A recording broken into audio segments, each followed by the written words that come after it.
Hello students, അടുത്ത നമ്മൾ പഠിക്കാൻ പോകുന്നത് സ്റ്റാൻഡേർഡ് ഡിവിഷൻ ഡിസ്ക്രീറ്റ് സീരീസിൽ എങ്ങനെയാണ് കാൽക്കുലേറ്റ് ചെയ്യുന്നതെന്നുള്ളതാണ്.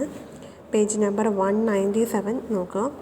അപ്പോൾ നിങ്ങൾ കഴിഞ്ഞ ക്ലാസ്സിൽ സ്റ്റാൻഡേർഡ് ഡിവിഷൻ ഇൻഡിവിജ്വൽ സീരീസിൽ എങ്ങനെയാണ് കാണുന്നതെന്നുള്ളത് പഠിച്ചായിരുന്നു. അപ്പോൾ അതിനകത്ത് നമുക്ക് 3 മെത്തേഡ് കിടപ്പുണ്ട്. അതേ 3 മെത്തേഡ് തന്നെ ഇവിടെയും നമുക്കുണ്ട്. ഡിസ്ക്രീറ്റ് സീരീസിൽ 3 മെത്തേഡ് നമുക്ക് അപ്ലൈ ചെയ്യാനായിട്ട് പറ്റും. ഇക്വേഷനകത്ത് ഡിഫറൻസ് വരുന്നത് എന്തെന്ന് വെച്ചിട്ടുണ്ടെങ്കിൽ, ഇൻഡിവിജ്വൽ സീരീസ് ആയി കഴിയുമ്പോൾ അവിടെ ഫ്രീക്വൻസി ഇല്ല. ഡിസ്ക്രീറ്റ് സീരീസിലും കണ്ടിന്യൂസ് സീരീസിലും നമുക്ക് ഫ്രീക്വൻസി എന്നുകൊണ്ടൊരു സാധനം അഡീഷണൽ ആയിട്ട് വരുന്നുണ്ട്. അപ്പോൾ ഇക്വേഷനിൽ ആ ഒരു എഫിൻ്റെ മാത്രം അഡീഷനേ വരുന്നുള്ളൂ. അപ്പം ഫസ്റ്റ് നമ്മൾ പഠിക്കുന്ന method based on the use of actual data അല്ലെങ്കിൽ ഒറിജിനൽ ഡേറ്റനെ യൂസ് ചെയ്തിട്ടുള്ള മെത്തേഡാണ്. അപ്പോൾ അതിനകത്ത് സ്റ്റാൻഡേർഡ് ഡീവിയേഷൻ കാണുന്നത് ഇൻഡിവിജ്വൽ സീരീസിലാണെന്നുണ്ടെങ്കിൽ അവിടുത്തെ ഇക്വേഷൻ എന്ന് പറയുന്നത് root of sigma x square divided by n minus sigma x by n whole square ആയിരുന്നു. ഇവിടെ ഒരു എഫും കൂടെ അഡീഷണൽ ആയിട്ട് വന്നു. Root of sigma f x square divided by n minus sigma f x by n whole square ആണ് equation എന്ന് പറയുന്നത്. കോഎഫിഷ്യൻ്റ് ഓഫ് വേരിയേഷൻ കാണുന്ന ഇക്വേഷനിൽ മാറ്റമൊന്നുമില്ല. Standard deviation into 100 divided by mean ആണ്. ഇപ്പോൾ ഇവിടെ സ്റ്റെപ്പ് 4 ഡീവിയേഷൻ എന്ന് വേണ്ടിയിട്ടുണ്ടെങ്കിൽ ഫസ്റ്റ് നമ്മൾ തന്നിരിക്കുന്നു അതിൻ്റെ സ്റ്റെപ്സ് എന്ന് പറയുമ്പോൾ ഫസ്റ്റ് എക്സ് സ്ക്വയർ നമ്മൾ കാണുക. അത് കഴിഞ്ഞിട്ട് നമുക്ക് തന്നിരിക്കുന്ന എല്ലാ എക്സിനെയും എഫ് വെച്ചിട്ട് മൾട്ടിപ്ലൈ ചെയ്തെടുക്കുക. ദെൻ എഫ് എക്സ് സ്ക്വയർ, അതായത് എഫ് ഇൻറ്റു എക്സ് സ്ക്വയർ നമ്മൾ കാണുക. അതിനുശേഷം നേരെ ഇക്വേഷൻ്റെ അകത്തേക്ക് അപ്ലൈ ചെയ്ത് കൊടുത്താൽ മതി. ഇലിസ്ട്രേഷൻ നമ്പർ 21 നോക്കുക. ഡിസ്ക്രീറ്റ് സീരീസിലൊരു ക്വസ്റ്റ്യനാണ് നമുക്ക് അവിടെ തന്നിരിക്കുന്നത്. മാർക്സും നമ്പർ ഓഫ് സ്റ്റുഡൻസും ആണ് തന്നിരിക്കുന്നത്. അപ്പോൾ എക്സും എഫും ആദ്യമേ എടുത്തെഴുതുക. രണ്ടാമത് എഫ് എക്സ് കാണുക. പിന്നെ X square F x square ഇത്രയും കോളം നമ്മൾ ചെയ്യുക. എന്നിട്ട് നേരെ ഇക്വേഷൻ്റെ അകത്തേക്ക് അപ്ലൈ ചെയ്ത് കൊടുത്താൽ മതി.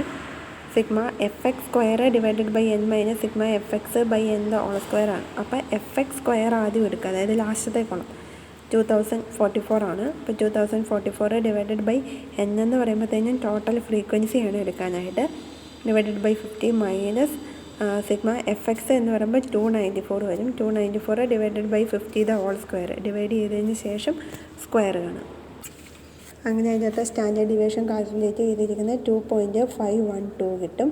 അടുത്തത് മീൻ കാൽക്കുലേറ്റ് ചെയ്യണം. മീൻ നമ്മൾ കാൽക്കുലേറ്റ് ചെയ്യുന്നത് കോഎഫിഷ്യൻ്റ് ഓഫ് വേരിയേഷൻ കാണാൻ വേണ്ടിയിട്ടാണ്. അപ്പോൾ മീൻ കാൽക്കുലേറ്റ് ചെയ്തപ്പോൾ 5.88 കിട്ടി. അതുകൂടെ അപ്ലൈ ചെയ്ത് കൊടുത്തിട്ടുണ്ടെങ്കിൽ standard deviation into 100 divided by mean ചെയ്തിട്ടുണ്ടെങ്കിൽ കോഎഫിഷ്യൻ്റ് ഓഫ് വേരിയേഷൻ കാണാം. ഇനി അടുത്ത ഡിസ്ക്രീറ്റ് സീരീസിലെ രണ്ടാമത്തെ മെത്തേഡാണ് ആക്ച്വൽ മീൻ മെത്തേഡ് എന്ന് പറയുന്നത്. ഈ മെത്തേഡിൽ നമ്മൾ ഡീവിയേഷൻ എടുക്കുന്നത് ആക്ച്വൽ മീൻ്റെ അകത്തു നിന്നാണ്.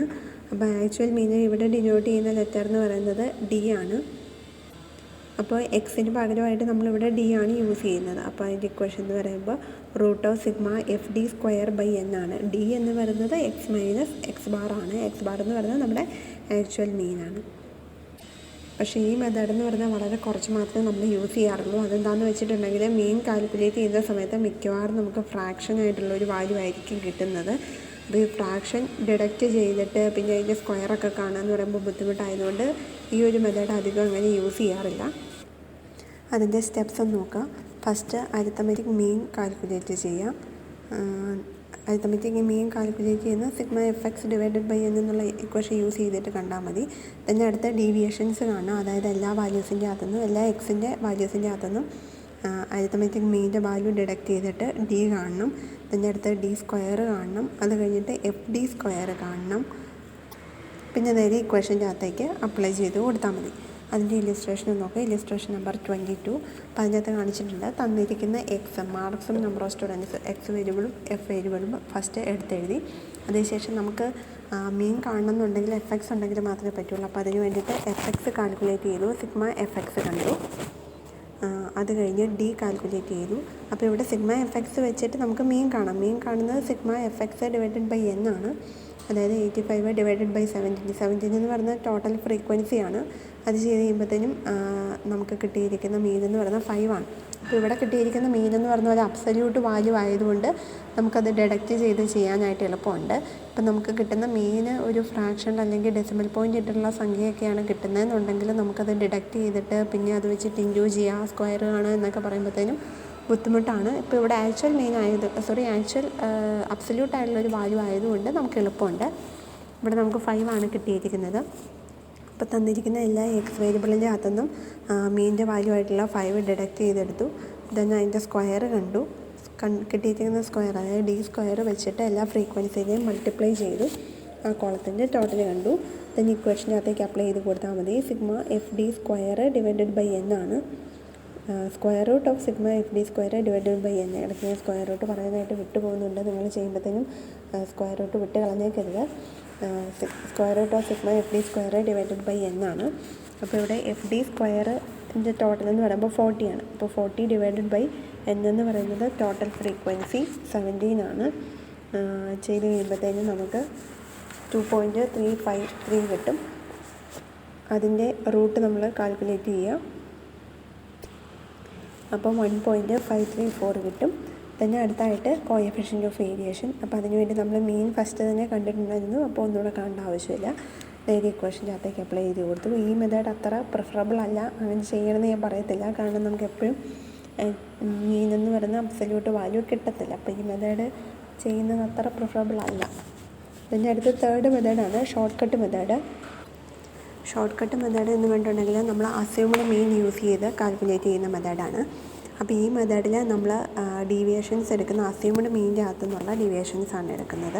അതായത് ഡി കാണാൻ വേണ്ടി എക്സ് മൈനസ് എക്സ് ബാർ ചെയ്യുന്നതിന് പകരം എക്സ് മൈനസ് എ ആണ്. അസ്യൂംഡ് മീനാണ് എല്ലാ എക്സ് വേരിയബിളിൻ്റെ അകത്തു നിന്നും ഡിഡക്റ്റ് ചെയ്തെടുക്കുന്നത്. അപ്പോൾ ഇവിടുത്തെ നമ്മുടെ ഇക്വേഷൻ എന്ന് പറയുന്നത് root of sigma F D square divided by n minus sigma F D by n the whole square. അപ്പോൾ ഇതിനകത്ത് ഡി എന്ന് പറയുന്നത് എക്സ് മൈനസ് എ ആണ്. അതായത് എക്സ് വേരിയബിൾ മൈനസ് അസ്യൂംഡ് മീനാണ്. ഇക്വേഷൻസ് എല്ലാം ഞാൻ വീണ്ടും റിപ്പീറ്റ് ചെയ്ത് പഠിക്കുകയാണ്. ഇക്വേഷൻ ഒന്നും വിട്ടുപോയി വെക്കരുത്, എല്ലാം നന്നായിട്ട് പഠിച്ചോണം. അടുത്തതിൻ്റെ സ്റ്റെപ്പ് 4 കാൽക്കുലേഷൻ. ഫസ്റ്റ് നമ്മളൊരു വാല്യൂവിനെ അസ്യൂംഡ് മീനാക്കി എടുക്കുക. അതിനുശേഷം എല്ലാ അസ്യൂംഡ് മീനിൻ്റെ വാല്യൂ എക്സിൻ്റെ വാല്യൂവിൻ്റെ അതിൽ ഡിഡക്റ്റ് ചെയ്യുക. അപ്പം നമുക്ക് ഡി കിട്ടും. ദെൻ ഡി സ്ക്വയർ കാണണം, പിന്നെ എഫ് ഡി കാണണം, എഫ് ഡി സ്ക്വയർ കാണണം. ഇത്രയും കോളം നമ്മൾ ചെയ്യുക. പിന്നെ നേരെ ഇക്വേഷൻ്റെ അകത്തേക്ക് അപ്ലൈ ചെയ്ത് കൊടുത്താൽ മതി. ഇല്ലുസ്ട്രേഷൻ നമ്പർ 23 നോക്കാം. ഇതിൽ നമുക്ക് എക്സ് വേരിയബിളും എഫ് വേരിയബിളും തന്നിട്ടുണ്ട്. അപ്പോൾ ഇതിനകത്ത് നമുക്ക് ഫസ്റ്റ് ഡി കാണണം. ഡി എന്ന് പറയുന്നത് എക്സ് മൈനസ് അസ്യൂംഡ് മീനാണ്. അസ്യൂംഡ് മീൻ എന്ന് പറയുന്നത് ഞാൻ പറഞ്ഞല്ലോ ഏകദേശം നടുക്ക് നിൽക്കുന്ന ഒരു വാല്യൂ ആണ് നമ്മൾ എടുക്കേണ്ടത്. അപ്പോൾ ഇവിടെ ഏറ്റവും ലോവസ്റ്റ് ആയിട്ടുള്ള വാല്യൂ എന്ന് പറയുന്നത് 3, ഹയസ്റ്റ് വാല്യൂ എന്ന് പറയുന്നത് 9 ആണ്. അപ്പോൾ ഏകദേശം അതിൻ്റെ നടുക്ക് നിൽക്കുന്ന പോലെ 5 or 6 നമുക്ക് എടുക്കാം. അപ്പോൾ നിങ്ങളുടെ ടെക്സ്റ്റിൽ 5 ആണ് എടുത്തിരിക്കുന്നത്. അപ്പോൾ ഇവിടെ 5നെ അസ്യൂംഡ് മീൻ ആക്കി എടുത്തുകൊണ്ട് ഡി കാൽക്കുലേറ്റ് ചെയ്തു. അതായത് എല്ലാ എക്സിൻ്റെ വേരിയബിളിനകത്തുനിന്നും, അതായത് 3 - 5 4 - 5 അങ്ങനെ എല്ലാത്തിൻ്റെ അകത്തുനിന്നും 5 ഡിഡക്റ്റ് ചെയ്തു. അപ്പോൾ നമുക്ക് പ്ലസ് ഓർ മൈനസ് ഇട്ടുള്ള കുറേ വാല്യൂസാണ് ഡിയിൽ കിട്ടിയിരിക്കുന്നത്. അതിനെ ന്യൂട്രലൈസ് ചെയ്യാൻ വേണ്ടിയിട്ടാണ് ഡി സ്ക്വയർ കാൽക്കുലേറ്റ് ചെയ്യുന്നത്. എല്ലാത്തിൻ്റെയും ഡി സ്ക്വയർ കണ്ടു. ദെൻ എഫ് ഡി അതായത് എഫ് ഇൻറ്റു ഡിയുടെ വാല്യൂ, അതായത് നെഗറ്റീവ് വാല്യൂ അവിടെ വരും. പിന്നെ എഫ് ഡി സ്ക്വയർ, ഇത് രണ്ടും ചെയ്യണം. അപ്പോൾ നിങ്ങളിങ്ങനെ ഇൻറ്റു ചെയ്യുന്ന സമയത്ത് കോളമൊക്കെ മാറിപ്പോവാതിരിക്കാനായിട്ട് എഫ് ഇൻറ്റു ഡി ചെയ്യുമ്പോൾ അത് തന്നെ ചെയ്തു പോകണം. ഇങ്ങനെ കോളം മാറി എഫ് ഇൻറ്റു ഡി സ്ക്വയർ ഒന്നും അതിനകത്ത് എഴുതി പോകാനായിട്ട് പാടില്ല. അങ്ങനെയുള്ള കാര്യത്തിലൊക്കെ ശ്രദ്ധിച്ചോണം. അപ്പം അത് എഫ് ഡി ചെയ്തു, എഫ് ഡി സ്ക്വയർ ചെയ്തു. പിന്നെ നമുക്ക് കിട്ടിയ ടോട്ടൽ നേരെ ഇക്വേഷൻ്റെ അകത്തേക്ക് അപ്ലൈ ചെയ്ത് കൊടുത്താൽ മതി. Root of sigma F D square divided by n minus sigma F D by n whole square ആണ്. അപ്പോൾ ഡി എന്ന് പറയുന്നത് എക്സ് മൈനസ് എ നമ്മൾ ഓൾറെഡി ചെയ്തെടുത്താലും കുഴപ്പമില്ല. അത് ഇക്വേഷൻ്റെ അകത്തേക്ക് അപ്ലൈ ചെയ്ത് കൊടുത്തു. സിഗ്മ എഫ് ഡി സ്ക്വയർ എന്ന് പറയുന്നത് 123 ആണ്. ഡിവൈഡഡ് ബൈ എൻ എന്ന് പറയുന്നത് ടോട്ടൽ ഫ്രീക്വൻസി, അതായത് 46 മൈനസ് സിഗ്മ എഫ് ഡി എന്ന് പറയുന്നത് 50 ആണ്. അത് divided by 46 whole square. Divide ചെയ്ത് കഴിഞ്ഞിട്ടേ സ്ക്വയർ കാണാവുള്ളൂ. അതിനുശേഷം ഡിഡക്ഷൻ കഴിഞ്ഞിട്ടേ റൂട്ടും കാണാവുള്ളൂ. അപ്പം നിങ്ങൾക്ക് യൂസ് ചെയ്യുന്ന സമയത്ത് കാൽക്കുലേറ്റർ എന്ന് പറയുന്നത് റൂട്ടുള്ള കാൽക്കുലേറ്ററെ എപ്പോഴും എക്സാമിന് കൊണ്ടുപോകാവുള്ളൂ. പക്ഷേ സയൻറ്റിഫിക് കാൽക്കുലേറ്റർ അലൗഡ് അല്ല. അപ്പോൾ അതല്ലാത്ത റൂട്ടുള്ള കാൽക്കുലേറ്റർ വേണം നോക്കി വാങ്ങാനായിട്ട്. എല്ലാ കാൽക്കുലേറ്ററിലും കാണില്ല. തന്നെ അടുത്ത കോഎഫിഷ്യൻ്റ് ഓഫ് വേരിയേഷൻ കാണാൻ വേണ്ടിയിട്ട് അവിടെ മീൻ കാൽക്കുലേറ്റ് ചെയ്തിട്ടുണ്ട്. സാധാരണ നമ്മൾ ഡിസ്ക്രീറ്റ് സീരീസിൽ മീൻ കാൽക്കുലേറ്റ് ചെയ്യുന്നത് sigma f x by n എന്നുള്ള ഇക്വേഷൻ യൂസ് ചെയ്തിട്ടാണ്. പക്ഷേ ഇപ്പോൾ ഇവിടെ നമുക്ക് അങ്ങനെ മീൻ കാണണമെന്നുണ്ടെങ്കിൽ ഒരു കോളം കൂടെ നമ്മൾ വീണ്ടും ചെയ്യേണ്ടതായിട്ട് വരും. അപ്പോൾ എളുപ്പത്തിനാണ് A plus sigma F D by N എന്നുള്ളത് യൂസ് ചെയ്തേക്കുന്നത്. സേവ്ഡ് മീൻ യൂസ് ചെയ്തിട്ടുള്ള ഷോർട്ട് കട്ട് മെത്തേഡ് തന്നെയാണ് മീൻ കാണാനായിട്ട് യൂസ് ചെയ്തേക്കുന്നത്. ഇനിയിപ്പം നിങ്ങൾക്ക് എഫ് എക്സ് വെച്ച് കാണണമെന്നുണ്ടെങ്കിൽ വീണ്ടും എഫ് എക്സിൻ്റെ ഒരു കോളം കൂടെ ചെയ്തിട്ട് നിങ്ങൾക്ക് മീൻ കാണാം, കുഴപ്പമൊന്നുമില്ല. എങ്ങനെ ചെയ്താലും മീൻ നമുക്ക് സെയിമേ കിട്ടുകയുള്ളൂ. അപ്പോൾ അങ്ങനെ മീൻ കാൽക്കുലേറ്റ് ചെയ്തു. അത് കഴിഞ്ഞിട്ടാണ് കോഎഫിഷ്യൻ്റ് ഓഫ് വേരിയേഷൻ കാൽക്കുലേറ്റ് ചെയ്തിരിക്കുന്നത്. അപ്പം നമുക്ക് ഡിസ്ക്രീറ്റ് സീരീസിൻ്റെ ഓരോ ക്വസ്റ്റ്യൻസ് ടെക്സ്റ്റിൽ തന്നിട്ടുള്ള ആ ഇല്ലസ്ട്രേഷൻസ് നന്നായിട്ടൊന്ന് വായിച്ച് നോക്കുക. നെക്സ്റ്റ് കണ്ടിന്യൂസ് സീരീസാണ്. നമുക്ക് ഇൻഡിവിജ്വൽ സീരീസിലും ഡിസ്ക്രീറ്റ് സീരീസിലും 3 മെത്തേഡ് പഠിക്കാനായിട്ടുണ്ടായിരുന്നു. കണ്ടിന്യൂസ് സീരീസിൽ ഒറ്റ മെത്തേഡ് മാത്രമേ തന്നിട്ടുള്ളൂ. നമ്മൾ ഇൻഡിവിജ്വൽ സീരീസിലും ഡിസ്ക്രീറ്റ് സീരീസിലും പറഞ്ഞ 3 മെത്തേഡ് നമുക്ക് ഇതിനകത്തും അപ്ലൈ ചെയ്യാനായിട്ട് സാധിക്കും. അതായത് കണ്ടിന്യൂസ് സീരീസിലും ഈ 3 മെത്തേഡ് നമുക്ക് അപ്ലൈ ചെയ്യാനായിട്ട് സാധിക്കും. കാരണം നമ്മൾ കണ്ടിന്യൂസ് സീരീസിൽ എപ്പോഴും എക്സ് അല്ലെങ്കിൽ മിഡ് വാല്യൂ കാൽക്കുലേറ്റ് ചെയ്തിട്ടാണ് ചെയ്യുന്നത്. പക്ഷേ പ്രാക്ടിക്കലി എല്ലായിടത്തും തന്നെ യൂസ് ചെയ്യുന്നത് സ്റ്റെപ്പ് ഡിവിയേഷൻ മെത്തേഡാണ്. അപ്പോൾ ആ ഒരു സ്റ്റെപ്പ് ഡിവിയേഷൻ മെത്തേഡിൻ്റെ ഇക്വേഷനാണ് നമുക്ക് ടെക്സ്റ്റിൽ തന്നിരിക്കുന്നത്. മറ്റേ 3 മെത്തേഡിൽ ഏത് വേണമെങ്കിലും നിങ്ങൾക്ക് അപ്ലൈ ചെയ്യാം, ഏതിനാണെങ്കിലും നമുക്ക് ആൻസർ കിട്ടും. പക്ഷേ ഇവിടെ നമുക്ക് ഡിഫറൻ്റ് ആയിട്ടുള്ള സ്റ്റെപ്പ് ഡിവിയേഷൻ മെത്തേഡാണ് അപ്ലൈ ചെയ്യാനായിട്ട് ടെക്സ്റ്റിൽ തന്നിരിക്കുന്നത്. അതിൻ്റെ ഇക്വേഷൻ എന്ന് പറയുന്നത് sigma is equal to root of sigma F d dash square divided by n minus sigma F d dash by n the whole square into c ആണ്. ഈ ഡി ഡാഷൊക്കെ നിങ്ങൾ പഠിച്ചത് ഓർമ്മയുണ്ടെന്ന് ഞാൻ വിചാരിക്കുന്നു. ഡി എന്ന് പറഞ്ഞിട്ടുണ്ടെങ്കിൽ എക്സ് മൈനസ് എ ആണ്. ഈ എക്സ് മൈനസ് എയിനെ കോമൺ ഫാക്ടർ വെച്ചിട്ട് ഡിവൈഡ് ചെയ്യുമ്പോഴാണ് നമുക്ക് ഡി ഡാഷ് കിട്ടുന്നത്. X minus a divided by c ആണ് ഡി ഡാഷ് എന്ന് പറയുന്നത്. അപ്പം നമ്മുടെ ഇക്വേഷൻ എന്ന് പറയുമ്പോഴത്തേനും നമ്മളിവിടെ അസ്യൂംഡ് മീനും യൂസ് ചെയ്യുന്നുണ്ട്, പിന്നെ കോമൺ ഫാക്ടർ യൂസ് ചെയ്യുന്നുണ്ട്. അപ്പോൾ ഇക്വേഷൻ്റെ അകത്തേക്ക് ആദ്യം 2 അഡീഷണലായിട്ട് ഒരു എക്സ് മൈനസ് എ ആണ് കാണുന്നത്. ഡി എന്ന് പറയുന്ന എക്സ് മൈനസ് എയും പിന്നെ കോമൺ ഫാക്ടർ സിയും വരുന്നുണ്ട്. നെക്സ്റ്റ് അതിൻ്റെ സ്റ്റെപ്പ് 4 കാൽക്കുലേഷൻ നോക്കുക. ഫസ്റ്റ് സ്റ്റെപ്പ് എന്ന് പറയുന്നത് തന്നിരിക്കുന്ന എല്ലാ ക്ലാസ്സിൻ്റെയും മിഡ് വാല്യൂ അതായത് എക്സ് കാണുക എന്നുള്ളതാണ്. രണ്ടാമത്തെ സ്റ്റെപ്പിൽ നമുക്ക് കിട്ടിയിരിക്കുന്ന എല്ലാ എക്സിൻ്റെ അകത്തുനിന്ന് ഏകദേശം നടുക്ക് നിൽക്കുന്ന ഒരു വാല്യൂവിനെ അസ്യൂംഡ് മീനാക്കി എടുക്കുക. എന്നിട്ട് ആ അസ്യൂംഡ് മീനെ എല്ലാ എക്സ് വേരിയബിളിൻ്റെ അകത്തുനിന്ന് ഡിഡക്റ്റ് ചെയ്യുക. അപ്പം നമുക്ക് ഡി കിട്ടും. പിന്നെ അടുത്തത് ഡി ഡാഷ്, അതായത് കിട്ടിയിരിക്കുന്ന എല്ലാ ഡീനെയും അതിൻ്റെ കോമൺ ഫാക്ടർ വെച്ചിട്ട് ഡിവൈഡ് ചെയ്തെടുക്കുക. അതിനുശേഷം എഫ് വെച്ചിട്ട് ഈ ഡി ഡാഷിനെ ഇൻറ്റു ചെയ്യുക. പിന്നെ ഡി ഡാഷ് സ്ക്വയർ കാണുക. പിന്നെ എഫ് വെച്ചിട്ട് ഡി ഡാഷ് സ്ക്വയറിനെ ഇൻറ്റു ചെയ്തെടുക്കുക. പിന്നെ നേരെ ഇക്വേഷൻ്റെ അകത്തേക്ക് അപ്ലൈ ചെയ്യാം. ഇലിസ്ട്രേഷൻ നമ്പർ 24 നോക്കുക. നമുക്ക് ക്ലാസ്സും നമ്പർ ഓഫ് സ്റ്റുഡൻസും തന്നിരിക്കുന്ന ക്ലാസ്സിൻ്റെ അകത്തുനിന്ന് ഫസ്റ്റ് മിഡ് വാല്യൂ അതായത് എക്സ് കണ്ടുപിടിച്ചു, ദെൻ ഡി കണ്ടുപിടിച്ചു. ഇപ്പോൾ ഇവിടെ 5 മുതൽ 75 വരെയുള്ള വാല്യൂസാണ് എക്സ് ആയിട്ട് വന്നിരിക്കുന്നത്. അപ്പോൾ അതിൻ്റെ ഇടയ്ക്ക് എടുത്തിരിക്കുന്ന അസ്യൂംഡ് മീൻ എന്ന് പറയുന്നത് 35 ആണ്. എല്ലാ എക്സിൻ്റെ വാല്യൂൻ്റെ അകത്തുനിന്ന് 35 ഡിഡക്റ്റ് ചെയ്തിട്ട് ഡി കാൽക്കുലേറ്റ് ചെയ്തു. അപ്പോൾ കിട്ടിയിരിക്കുന്ന വാല്യൂ 30 മൈനസ് 20 10 അങ്ങനെയാണ് വന്നത്. അപ്പോൾ കോമൺ ഫാക്ടർ 10 ആണെന്നുള്ളത് നമുക്ക് കാണുമ്പോൾ മനസ്സിലാവും. അപ്പോൾ ഡീനെ കോമൺ ഫാക്ടർ 10 വെച്ച് ഡിവൈഡ് ചെയ്തിട്ട് ഡി ഡാഷ് കാൽക്കുലേറ്റ് ചെയ്തു. പിന്നെ F d dash D dash square F d dash square ഇത്രയും ചെയ്തു. ടോട്ടൽ കണ്ടു. നേരെ ഇക്വേഷൻ്റെ അകത്തേക്ക് അപ്ലൈ ചെയ്ത് കൊടുത്തിരിക്കുന്നു. അങ്ങനെ സ്റ്റാൻഡേർഡ് ഡീവിയേഷൻ കണ്ടുപിടിച്ചു. ദെൻ കോഎഫിഷ്യൻ്റ് ഓഫ് വേരിയേഷൻ കാണാൻ വേണ്ടിയിട്ട് എക്സ് ബാറും കണ്ടുപിടിച്ചു. അപ്പം നമ്മുടെ അടുത്ത ക്വസ്റ്റ്യനിൽ കാൽക്കുലേറ്റ് സ്റ്റാൻഡേർഡ് ഡീവിയേഷൻ എന്ന് മാത്രമേ പറഞ്ഞിട്ടുള്ളൂവെങ്കിലും ആ കൂടെ നമ്മൾ കോഎഫിഷ്യൻ്റ് ഓഫ് വേരിയേഷനും കൂടെ കാൽക്കുലേറ്റ് ചെയ്യണം. അത് ആ കൂടെ തന്നെ ചെയ്യേണ്ടതാണ്. അപ്പോൾ അതുകൊണ്ട് പറഞ്ഞിട്ടില്ല എന്നുണ്ടെങ്കിൽ പോലും കോഎഫിഷ്യൻ്റ് ഓഫ് വേരിയേഷൻ എപ്പോഴും നിങ്ങൾ ചെയ്യണം. അപ്പോൾ ഇതോടുകൂടി നമ്മുടെ സ്റ്റാൻഡേർഡ് ഡീവിയേഷൻ്റെ പ്രോബ്ലം തീരുവാണ്. ഇൻഡിവിജ്വൽ ഡിസ്ക്രീറ്റ് കണ്ടിന്യൂസ് സീരീസ് നമ്മൾ കണ്ടു. ഇനി നിങ്ങളുടെ ടെക്സ്റ്റിലെ പേജ് നമ്പർ 203 മുതൽ പ്രാക്ടിക്കൽ പ്രോബ്ലം കിടക്കുന്ന ഇപ്പം നിങ്ങളെ കണ്ട സാധനങ്ങൾ തന്നെ ഒന്നുകൂടെ വേറെ മെത്തേഡില്ല, കുറച്ചുകൂടെ ഡിഫറൻ്റ് ആയിട്ടുള്ള രീതിയിൽ തന്നിട്ടുണ്ടെന്നേ ഉള്ളൂ. ഇല്ലുസ്ട്രേഷൻ നമ്പർ 25 നോക്കാം. ഞാൻ ജസ്റ്റ് പറഞ്ഞു പോകുന്നേ ഉള്ളൂ. അത് നിങ്ങൾ ഈ പ്രാക്ടിക്കൽ പ്രോബ്ലംസ് നിങ്ങൾ തന്നെ വേണം വായിച്ച് നോക്കാനായിട്ട്. ഇല്ലുസ്ട്രേഷൻ നമ്പർ 25 നമുക്ക് തന്നേക്കുന്ന ഇൻഡിവിജ്വൽ സീരീസാണ്. പക്ഷേ 2 എണ്ണം തന്നിട്ടുണ്ട് എന്നുള്ളത് മാത്രമാണ് ഒരു ഡിഫറൻസ് എന്ന് പറയുന്നത്. എയും ബിയും 2 എണ്ണം തന്നിട്ടുണ്ട്. അപ്പോൾ 2 എണ്ണത്തിൻ്റെയും സ്റ്റാൻഡേർഡ് ഡീവിയേഷൻ നമ്മൾ കാൽക്കുലേറ്റ് ചെയ്യണം. ബാറ്റ്സ്മാൻ എയും ബാറ്റ്സ്മാൻ ബിയും ആണ് തന്നിരിക്കുന്നത്. അപ്പോൾ അതിൻ്റെ 2ൻ്റെയും സ്റ്റാൻഡേർഡ് ഡീവിയേഷൻ കാൽക്കുലേറ്റ് ചെയ്യുക.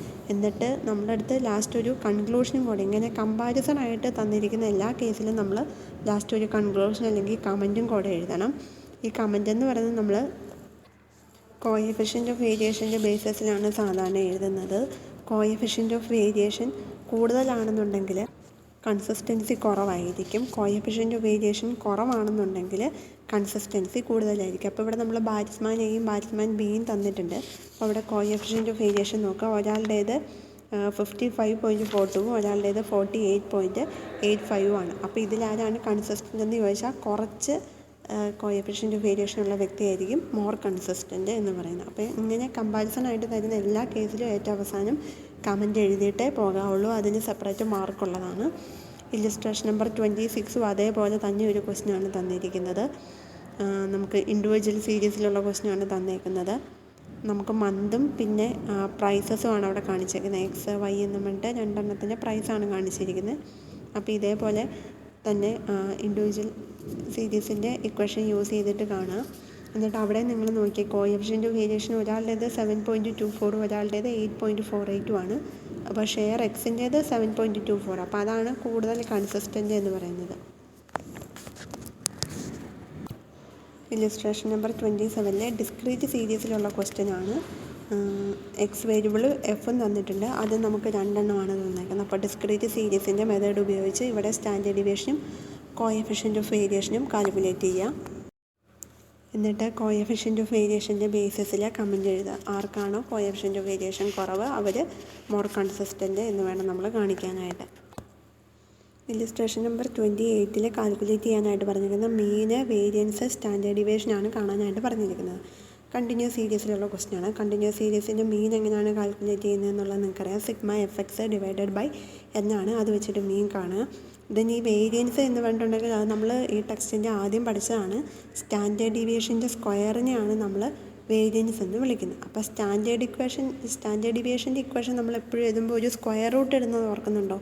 ആ സ്ക്വയർ റൂട്ട് അങ്ങ് എടുത്ത് കളഞ്ഞാലും മതി. അപ്പോൾ അത് വേരിയൻസ് ആണ്. അപ്പോൾ ഇവിടെ നിങ്ങൾ ടെക്സ്റ്റിൽ അങ്ങനെയാണ് കാണിച്ചത്. ഇപ്പോൾ അങ്ങനെ തന്നെ നിങ്ങൾ ചെയ്യണമെന്ന് യാതൊരുവിധ നിർബന്ധമില്ല. നിങ്ങളൊരു കാര്യം ചെയ്താൽ മതി. ഫസ്റ്റ് സ്റ്റാൻഡേർഡ് ഡീവിയേഷൻ അങ്ങ് കാണും. അപ്പോൾ നിങ്ങൾക്കൊരു വാല്യൂ കിട്ടുമല്ലോ. അതിൻ്റെ സ്ക്വയർ കണ്ടാലും മതി വേരിയേഷൻ കാണാനായിട്ട്. എങ്ങനെ ചെയ്താലും കുഴപ്പമില്ല. വേരിയേഷൻ കണ്ടു കഴിഞ്ഞിട്ട് വേണമെന്നുണ്ടെങ്കിൽ സ്റ്റാൻഡേർഡ് ഡീവിയേഷൻ കാണാം. ഇനി അതല്ല സ്റ്റാൻഡേർഡ് ഡീവിയേഷൻ കണ്ടു കഴിഞ്ഞിട്ട് വേണമെന്നുണ്ടെങ്കിൽ വേരിയേഷനും കാണാനായിട്ട് പറ്റും. ഇനി വേരിയൻസ് കണ്ടു കഴിഞ്ഞിട്ടാണ് സ്റ്റാൻഡേർഡ് ഡീവിയേഷൻ കാണുന്നതെന്നുണ്ടെങ്കിൽ വേരിയൻസിൻ്റെ റൂട്ട് എടുത്താൽ മതി. അപ്പോൾ കിട്ടുന്നതാണ് സ്റ്റാൻഡേർഡ് ഡീവിയേഷൻ എന്ന് പറയുന്നത്. അതായത് സ്റ്റാൻഡേർഡ് ഡീവിയേഷൻ്റെ ഇക്വേഷൻ്റെ സ്ക്വയർ റൂട്ട് എടുത്ത് കളഞ്ഞാൽ അത് വേരിയൻസ് ആണ്. അതൊന്ന് ഓർത്താൽ മതി. അപ്പോൾ അത് ടെക്സ്റ്റിൽ സാധാ ക്വസ്റ്റ്യനാണ്. ചേഞ്ചസ് ഒന്നും വരുന്നില്ല. നമ്മൾ സാധാരണ ചെയ്യുന്ന പോലെ തന്നെ ചെയ്തേക്കുന്നു. അത് രണ്ട് രീതിയിലും നിങ്ങളുടെ ടെക്സ്റ്റിൽ ചെയ്തിട്ടിട്ടുണ്ട്. വേരിയൻസ് കണ്ടിട്ട് സ്റ്റാൻഡേർഡ് ഡീവിയേഷൻ കാണുന്നത്, സ്റ്റാൻഡേർഡ് ഡീവിയേഷൻ കണ്ടിട്ട് വേരിയൻസ് കാണുന്നതുകൊണ്ട് നിങ്ങൾ ചെയ്ത് നോക്കുക. നെക്സ്റ്റ് ഇല്ലസ്ട്രേഷൻ നമ്പർ 29 എന്ന് പറയുമ്പോഴും നമുക്ക് കണ്ടിന്യൂസ് സീരീസിലുള്ളൊരു ക്വസ്റ്റ്യനാണ്. ഒരു ഡിഫറൻസ് എന്ന് പറയുന്നത് നമുക്ക് തന്നിരിക്കുന്ന ക്ലാസ്സിൻ്റെ അകത്ത് നെഗറ്റീവ് വാല്യൂസ്, ടെമ്പറേച്ചർ ആയതുകൊണ്ട് മൈനസ് വാല്യൂസ് അവിടെ വന്നിട്ടുണ്ട്. അപ്പോൾ നിങ്ങൾ പ്ലസ് എങ്ങനെ ചെയ്യുന്നോ അതേ രീതിയിൽ തന്നെ മൈനസിനെ എടുത്തിട്ട് അങ്ങ് ചെയ്താൽ മതി. മിഡ് വാല്യൂ കാണുന്ന സമയത്ത് നമുക്ക് നെഗറ്റീവ് ഫിഗർ വരും എന്നുള്ളത് മാത്രമാണ് ഒരു വ്യത്യാസം. അല്ലാതെ വേറെ അഡീഷണലായിട്ടൊന്നും ചെയ്യാനായിട്ടില്ല. സാധാരണ കണ്ടിന്യൂസ് സീരീസ് ചെയ്യുന്ന പോലെ തന്നെ ചെയ്യാം. ദെൻ ഇല്ലസ്ട്രേഷൻ നമ്പർ 30 എന്ന് പറയുമ്പം ഇൻകം എബവ് എന്നും പറഞ്ഞിട്ടാണ് തന്നിരിക്കുന്നത്. അതായത് മോർ ദാൻ ക്യുമുലേറ്റീവ് സീരീസിലുള്ള ഒരെണ്ണമാണ് തന്നിരിക്കുന്നത്. അപ്പോൾ അതിനെ പ്രോപ്പർ കണ്ടിന്യൂസ് സീരീസ് ആക്കി മാറ്റിയിട്ട് അതിന് ശേഷം വേണം ചെയ്യാനായിട്ട്. ഇല്ലസ്ട്രേഷൻ നമ്പർ 31 എന്ന് പറയുമ്പം ലെസ് ദാൻ ക്യുമുലേറ്റീവ് സീരീസിലുള്ള ക്വസ്റ്റ്യനാണ് കിടക്കുന്നത്. ഈ മോർ ദാൻ ക്യുമുലേറ്റീവ് സീരീസും ലെസ് ദാൻ ക്യുമുലേറ്റീവ് സീരീസും കുറേ നാളായിട്ട് നിങ്ങൾ പഠിച്ചുകൊണ്ടിരിക്കുന്നതാണ്. അപ്പോൾ അതുകൊണ്ട് ഇനി അത് കൺവേർട്ട് ചെയ്യുന്നത് ഞാൻ ഒന്നുകൂടെ പറഞ്ഞു തരുന്നില്ല. അപ്പം കുറേ തവണ അത് പറഞ്ഞതാണ്. അതുകൊണ്ട് ഇപ്പോൾ പ്രാക്ടിക്കൽ പ്രോബ്ലംസ് എല്ലാം നിങ്ങൾ തന്നെ നോക്കിയാൽ മതി. അഡീഷണലായിട്ട് പറഞ്ഞു തരാൻ മാത്രം അതിൻ്റെ അകത്തൊന്നും കിടപ്പില്ല. പിന്നെ അടുത്ത നമ്മൾ കമ്പൈൻഡ് സ്റ്റാൻഡേർഡ് ഡീവിയേഷനാണ് പഠിക്കാനായിട്ട് പോകുന്നത്. അപ്പോൾ ഇതോടുകൂടി ഈ ഒരു ക്ലാസ് നിർത്തുവാണ്. അപ്പോൾ ഇതിൻ്റെ കറസ്പോണ്ടിങ് ഉള്ള പ്രാക്ടിക്കൽ പ്രോബ്ലംസ് എല്ലാം ചെയ്ത് നോക്കണം. എല്ലാം ഞാൻ യൂട്യൂബ് വീഡിയോയുടെ ഡിസ്ക്രിപ്ഷനിൽ കാണിച്ചിട്ടുണ്ട്. അത് നോക്കിയിട്ട് അതിൻ്റെ പ്രാക്ടിക്കൽ പ്രോബ്ലംസ് മാത്രം ചെയ്യുക. Okay, thank you.